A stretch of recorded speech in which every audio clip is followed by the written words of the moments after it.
Hello, everyone. This is Dave Bondy. How are you doing? Facebook, Facebook, Facebook. Oh boy, we are talking about Facebook. As you know, I do a lot on Facebook, but Facebook's very interesting because sometimes they'll take down a post, not necessarily of mine, but many people I've seen before. And sometimes they flag things and put warnings on things. And sometimes they do make mistakes. So stick with me. I'm going to show you something very interesting that just happened, but also, if you're watching right now and you want to see my videos and my information, it's very important to hit the subscribe button right down there. There's a subscribe button.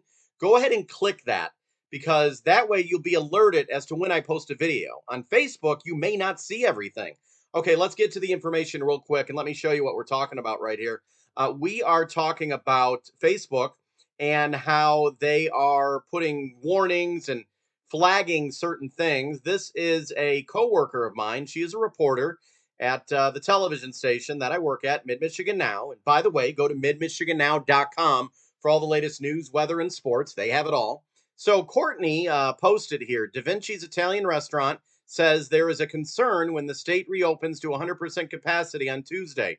They don't have enough employees. Stay tuned. And then she put the website of the TV station. You scroll down a little bit here, and you will see this. You will see the warning, not a warning really, but the COVID-19 vaccination area for Facebook, the center where you can go and click on that and you can learn more about COVID-19, which Facebook has absolutely everything, every right to do what they want because they own the platform. But I really don't understand why that was put on there. So that's interesting. That is on, that's on a lot of stuff that you see when it's related to COVID-19. So that happens. When I went to share Courtney's post about this restaurant and their struggles on my phone, on my cell phone, I had Facebook logged in on my phone, and I tried sharing that post.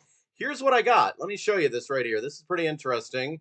Take a look at this right here. If you can see this, this is what I got before I shared Courtney's post on Facebook. It says, make sure you're sharing reliable information.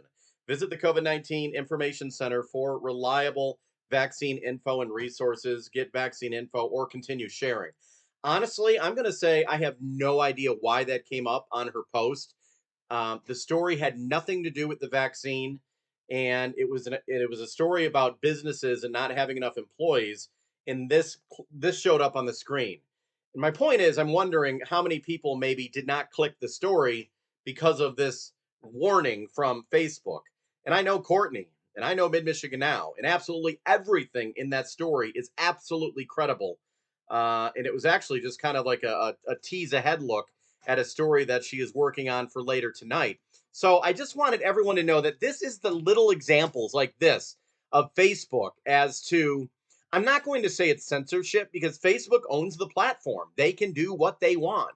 But when you hear about Facebook, people getting upset with Facebook, these are the kind of things you're talking about. When something like this goes on a post, and it's hard to understand why this is on there. I'm not sure. I don't believe there's any human beings at Facebook that are actually doing this. This is a bot or a computer algorithm that's actually putting that on there. So maybe it was a mistake, and it may have been a mistake. But I just want to give you an example of why I urge you to follow me on YouTube. Click the subscribe button right down there because, I could post something about COVID or the economy, and this would come up, and people may not see what I post. And at times, Facebook may hide what I post. I have 70,000 people on my Facebook page, and not everything gets through. That's how the algorithm works. That's what's supposed to happen with Facebook. But if you want to make sure that you don't miss anything I post, really all you have to do, subscribe to my newsletter, by the way. I'll put a link for that in this article, in this YouTube video. I have a link to my newsletter, and that's kind of really to get your email addresses. So if I ever end up disappearing from Facebook, you'll know why, or I'll have connection to you. So I'm going to let you go, everyone. I just wanted to make this video to say hello. Just opening your eyes to what YouTube can do, what YouTube has, or not YouTube, Facebook. And I hope you have a good day and continue to stick with Dave Bondy. I am always, my friends, keeping it real.